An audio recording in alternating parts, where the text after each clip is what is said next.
December 17, 1944. The Ardennes Forest, Belgium. Oberfuhrer Hans Müller crouched in his frozen foxhole, writing in his diary words that would haunt him for the rest of his life. The Americans are not like the Russians. Their artillery was unlike anything he had ever encountered. It wasn't just the volume of fire, though that alone was devastating. It was the speed, the accuracy, the chilling knowledge that there was no time to react. One moment there was silence, the next the world exploded. Through the dense fog that morning, Müller witnessed something that shattered every assumption German soldiers had about American military power. His battalion, part of the 6th SS Panzer Army, had just launched Hitler's final gamble in the West. They had achieved complete surprise against poorly defended American positions. Victory seemed within reach. Then, the American artillery found them. What Müller and the other soldiers couldn't know at that moment was that they were about to face the most lethal artillery system ever deployed. A system so advanced, so devastating, and so precisely coordinated that it would break the back of Germany's last offensive and reveal the true depth of American military superiority. The collapse had begun long before the Battle of the Bulge. Throughout 1943 and 1944, German veterans transferred from the Eastern Front to face American forces in Italy, France, and the Low Countries. They carried with them assumptions forged in desperate battles against Soviet artillery. They had learned to survive Russian bombardments through bitter experience. The Russians would fire ranging shots, giving German troops precious seconds to seek cover. The shells arrived in predictable patterns, allowing movement between bursts. The fire direction was slow, often taking 10 to 15 minutes to get from observation to impact. But the Americans were different, terrifyingly different. Gapa Otto Schmidt, a veteran of 2 years on the Eastern Front and captured with the Afrika Korps in Tunisia in May 1943, later recalled his first encounter with American artillery in a post-war interview. We had taken position in a wadi north of Tunis. It seemed like good cover. The Russians would have needed an hour to find us and another hour to range their guns. We felt safe enough to heat our morning coffee. Then we saw it. A small aircraft, no bigger than a reconnaissance plane, puttering overhead at about 500 meters altitude. We barely paid attention. Such aircraft had no weapons. We assumed it was doing photography. 3 minutes later, without warning, without any ranging shots, the entire wadi erupted. Shells landed simultaneously, not in sequence. Air bursts above us, ground bursts among us. In 30 seconds, my company ceased to exist as a fighting unit. I was one of 11 survivors out of 123 men. The aircraft Schmidt saw was an L-4 Grasshopper, the American Forward Observer's flying platform. These unassuming Piper Cubs would become the most feared aircraft in the German military. Not for any weapons they carried, but for what followed their appearance. German soldiers learned a bitter truth. When you saw a Grasshopper overhead, you had minutes, perhaps only seconds, before American artillery turned your position into a killing ground. Lieutenant Friedrich Bauer, an artillery officer who had coordinated counter-battery fire on the Eastern Front, later documented his shock in letters found in German military archives. I studied American artillery procedures from captured documents. At first, I thought these documents were deceptive propaganda designed to intimidate. No artillery system could perform as described. The coordination required would be impossible. Then he witnessed it firsthand. Near Seno, an American Grasshopper appeared. We tracked it, preparing to move our guns as per standard procedure. Before we could move, before we even had time to compute firing data for counter-battery fire, American shells were landing on our position. Not random fire, not area saturation, but precise fire on each gun. They had calculated firing solutions, coordinated multiple batteries at different ranges, and delivered simultaneous fire in less time than it took our own forward observers to radio map coordinates to our fire direction center.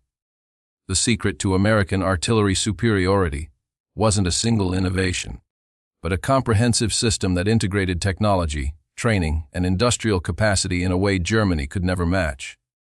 At the core of this system was the Fire Direction Center, AFDC, which revolutionized artillery operations. While German batteries calculated firing solutions individually, American batteries fed all data to a central FDC that could coordinate fire from dozens of batteries simultaneously. The FDC system relied on pre-computed firing tables. In offices across the United States, rooms full of women worked with mechanical calculators, slide rules, and logarithm tables, calculating firing solutions for every combination of variables. Wind speed, temperature, humidity, barrel wear, propellant temperature, altitude differences between the gun and the target. These tables, printed in books small enough to carry in a map case, allowed American fire direction officers to calculate precise solutions in minutes instead of hours. Hedman Vera Hoffman, a mathematics professor conscripted into the Wehrmacht artillery, examined captured American firing tables after the war. His analysis, preserved in German military records, revealed his stunned appreciation. These tables represent years of computational work, thousands of hours on mechanical calculators. They computed solutions for every variable we might encounter in the field. Our own firing tables were crude by comparison, requiring extensive field calculations for each mission. The Americans had done the math in advance. In the field, they simply looked up the answer. But tables alone couldn't explain American artillery's devastating effectiveness. The real revolution was time on target, TOT, a firing technique so advanced that few nations could execute it. Time on target coordinated artillery fire, so that shells from multiple batteries fired at different times arrived simultaneously within a 3-second window. The effect was catastrophic. German soldiers had no warning, no ranging shots, no gradual buildup of fire. One moment silence. The next moment dozens of shells detonating simultaneously. Troops in the open, who would normally survive conventional artillery by dropping prone at the first explosion, had no time to react. Studies conducted after the war revealed that 66% of artillery casualties occurred in the first few seconds of a barrage. Time on target maximized casualties by eliminating the usual warning. Stabsfeld Welbel Kurt Zimmermann, who survived Tout strikes during the Battle of the Bulge, wrote in his diary, "It is not artillery as we understand it. It is something new. You hear nothing. Then the world ends. Every shell arrives in the same second. The air bursts kill men who would survive ground bursts. The ground bursts kill men who would survive air bursts. There is no time to dive for cover, no time to reach a hole, no time even to drop flat. You are simply alive one moment and wounded or dead the next." The speed of American artillery response shocked German commanders. German artillery, considered among the world's best, could deliver fire in 8 to 10 minutes under ideal conditions. American artillery routinely delivered accurate fire in 3 minutes. This speed was a result of several factors. American forward observers used new FM radios that provided clear, static-free communication, while German forces still relied primarily on AM radios, plagued by interference. American radios were also far more numerous. Every infantry battalion had multiple radio-equipped forward observers, while German battalions typically had 1 or 2 radios, often shared between units. The forward observers themselves were another American advantage. German forward observers were often artillery officers with limited infantry training. American forward observers were specially trained personnel who understood both artillery and infantry tactics. They moved with infantry units, lived with soldiers, and coordinated fire as part of combined arms operations. Moreover, American artillery observers could call upon the entire corps artillery, not just their own battalion. This system allowed a single observer to coordinate fire from dozens of batteries within minutes. A single American infantry company, surrounded in a village, held an entire German regiment for 6 hours. Every time the Germans attempted to assault, artillery fire pushed them back, not from one battery, but from dozens. The forward observer with that company had more firepower at his disposal than the German regiment could bring to bear. The artillery pieces themselves were another testament to American industrial superiority. The M2A1 105 WM howitzer, the standard American light artillery piece, was a marvel of engineering. By the end of the war, 8 5.36 M2A1 howitzers had been produced. Each American infantry division had 36 of these howitzers, organized into 3 battalions of 12 guns each. These battalions were motorized, towed by trucks or half-tracks, enabling rapid displacement from one firing position to another.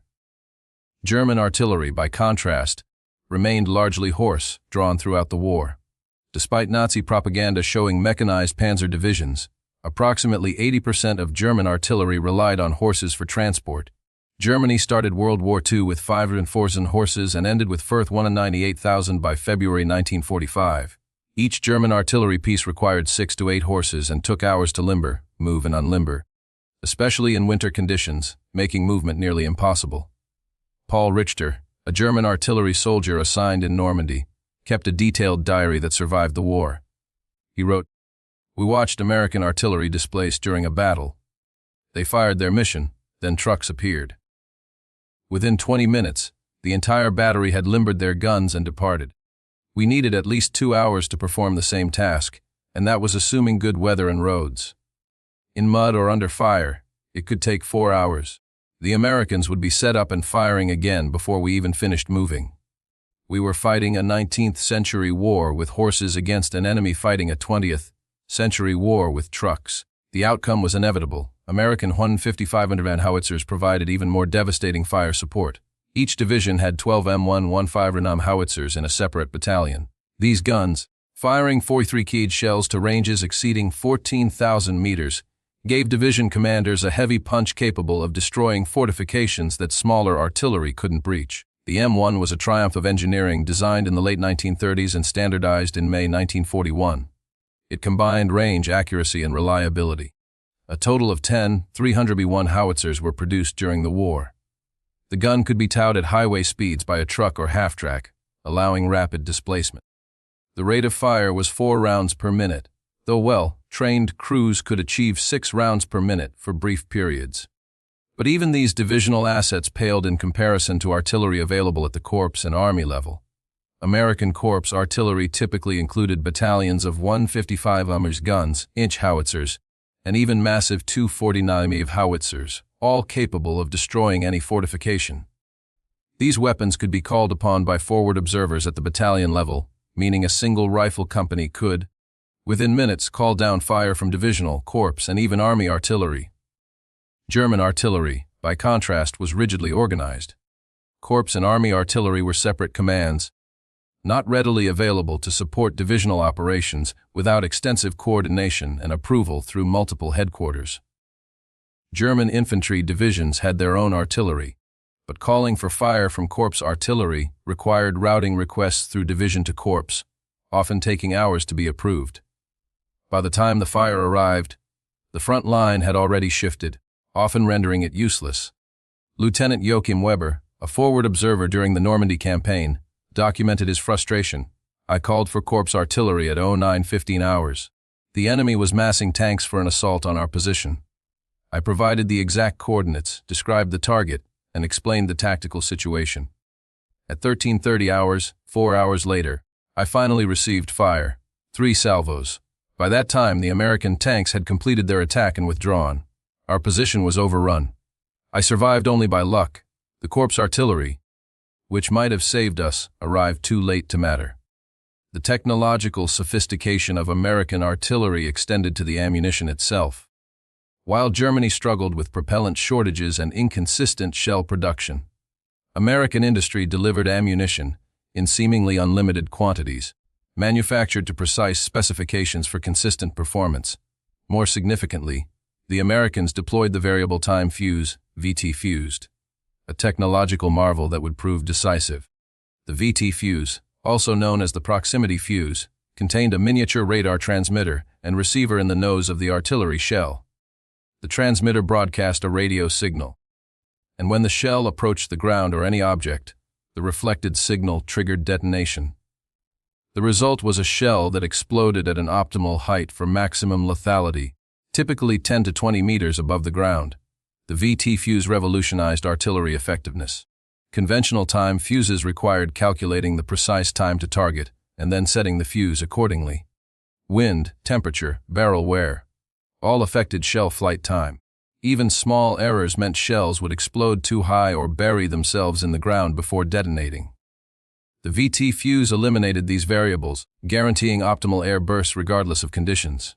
The VT fuse had first been used in combat by the USS Helena on January 5, 1943, shooting down a Japanese dive bomber off Guadalcanal with only 2 to 3 salvos.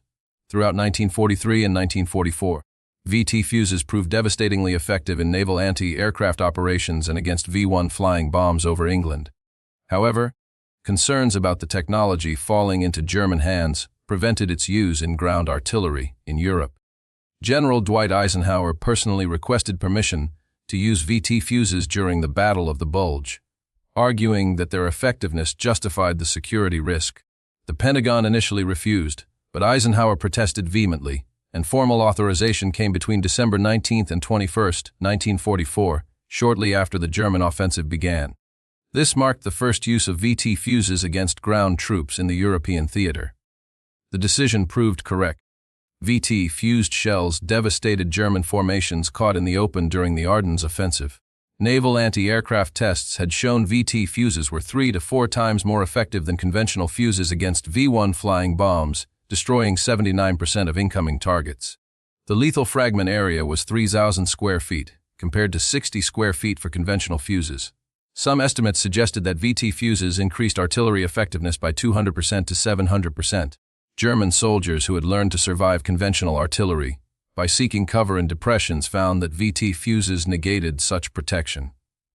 The shells exploded above them, showering deadly fragments downward, hitting men who were prone in shallow holes. Oberfuhrer Hans Müller, whose diary opened this account, survived a VT fuse barrage and recorded his experience. "We had learned on the Eastern Front to drop flat at the first explosion. Even shallow depressions offered protection from fragments traveling horizontally. But these shells, these demon shells as we called them, exploded above us. The fragments came down like rain.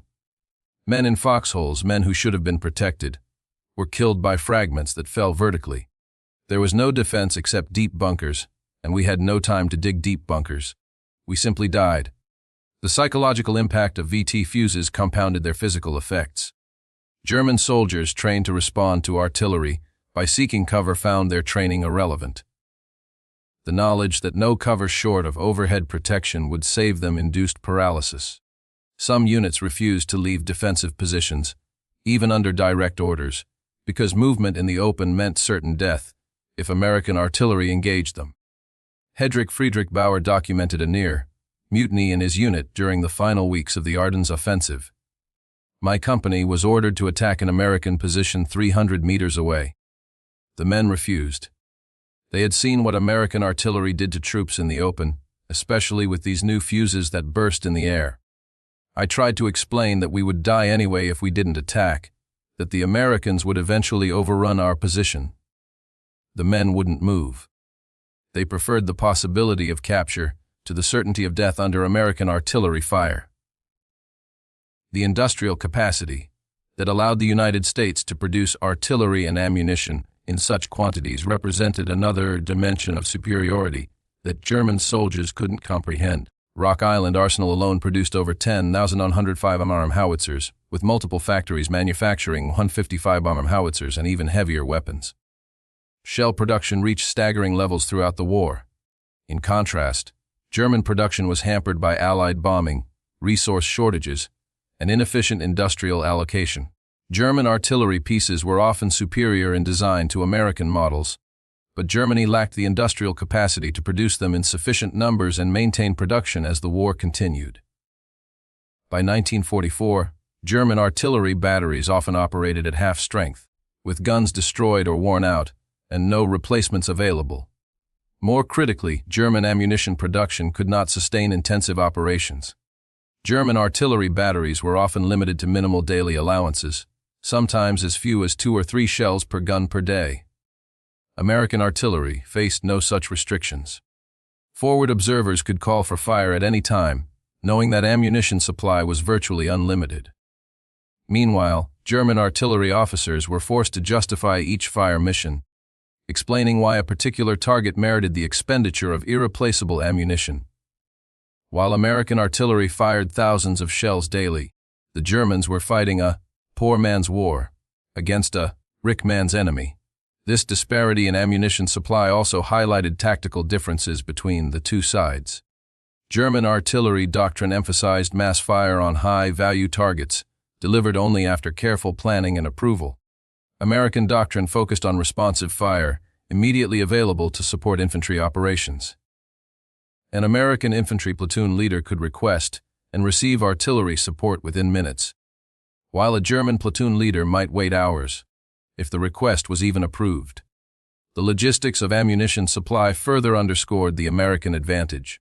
American artillery was fully motorized, with truck convoys capable of delivering thousands of shells to forward positions within hours.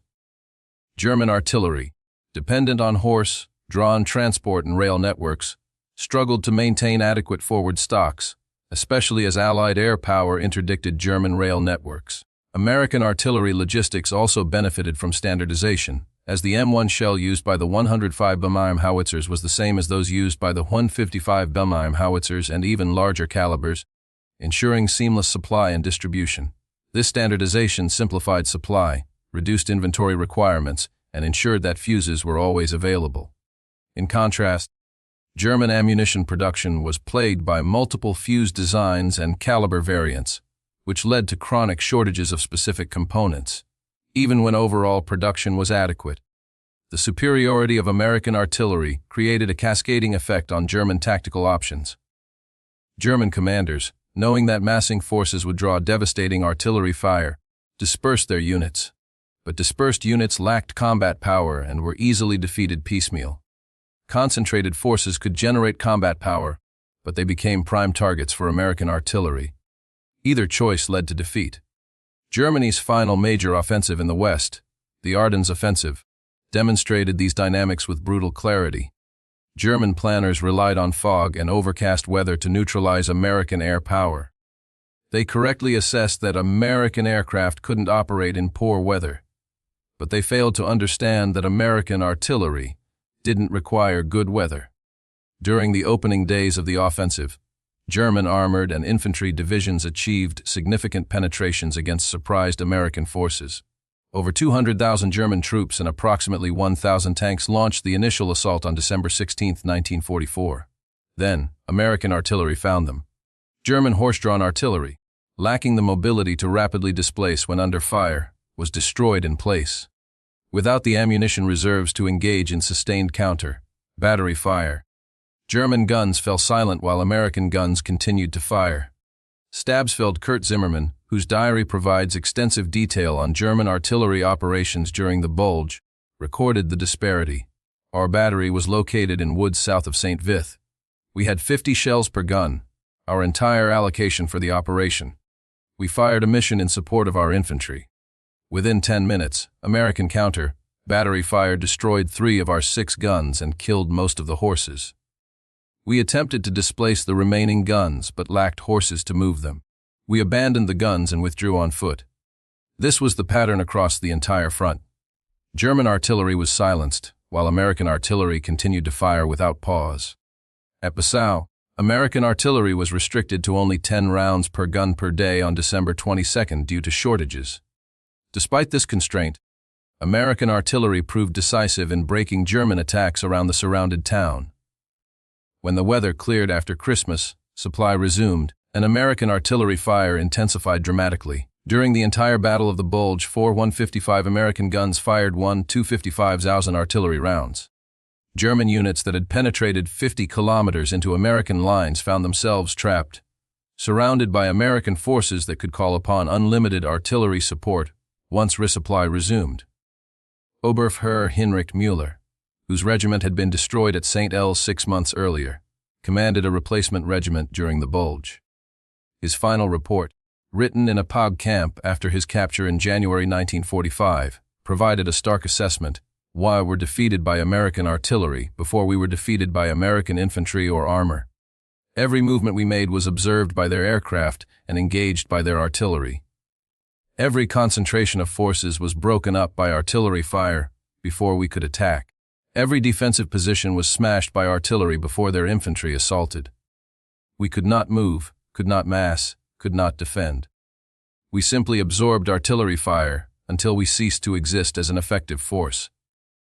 The offensive, which was supposed to drive through to Antwerp and split the Allied armies, stalled after less than a week, broken primarily by American artillery.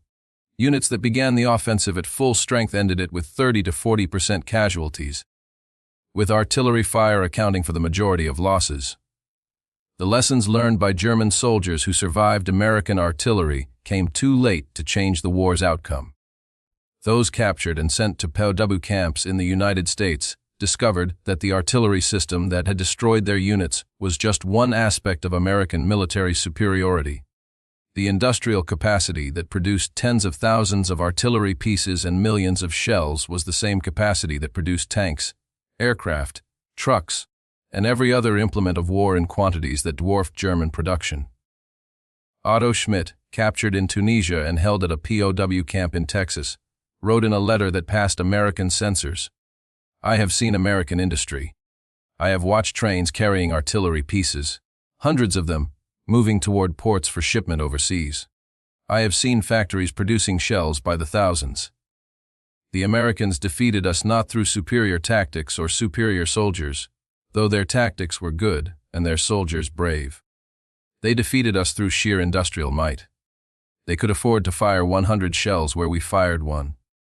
They could afford to lose equipment and replace it within days. We could not match this, could never match this, no matter how long we fought."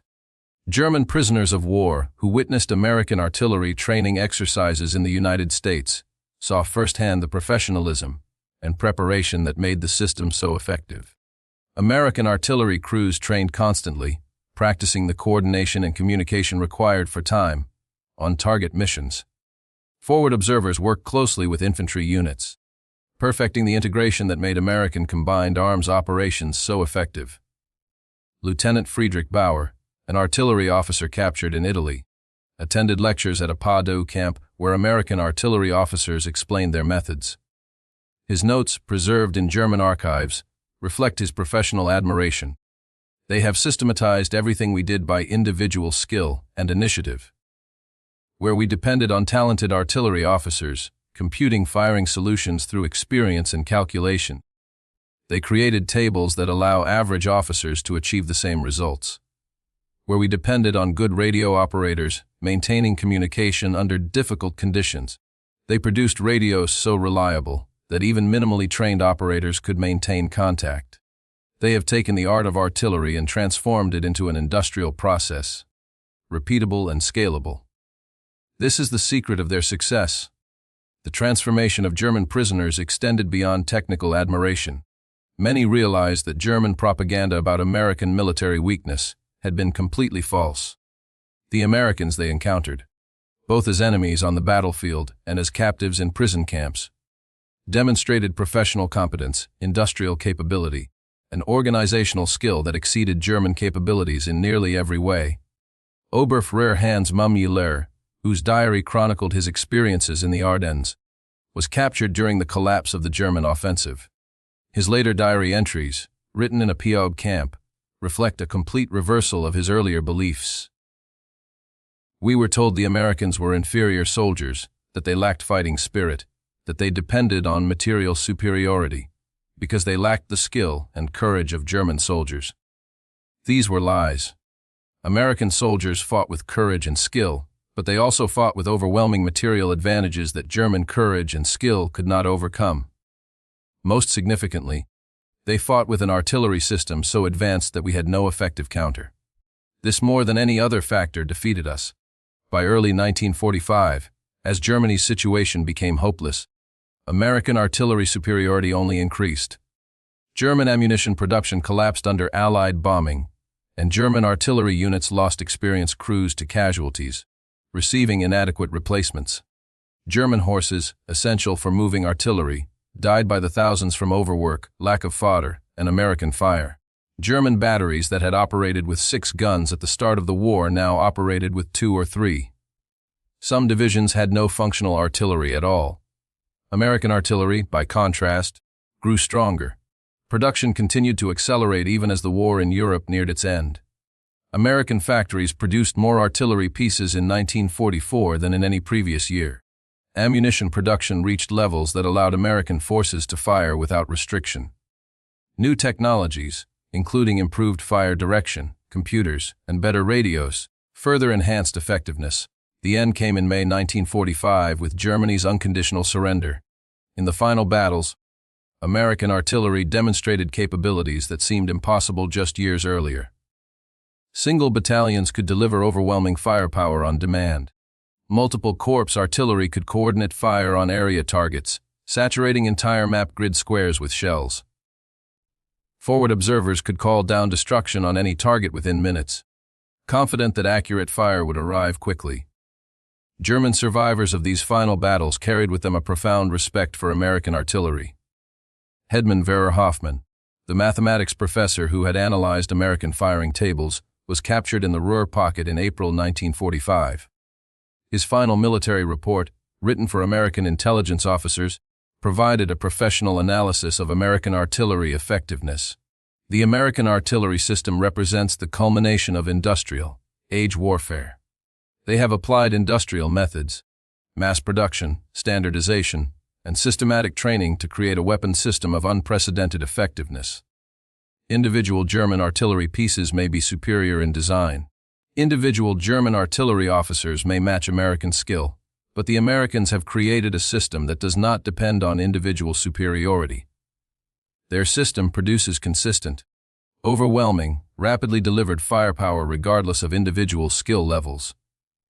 This systemization represents a revolution in warfare that Germany never matched and could not match, given our industrial limitations.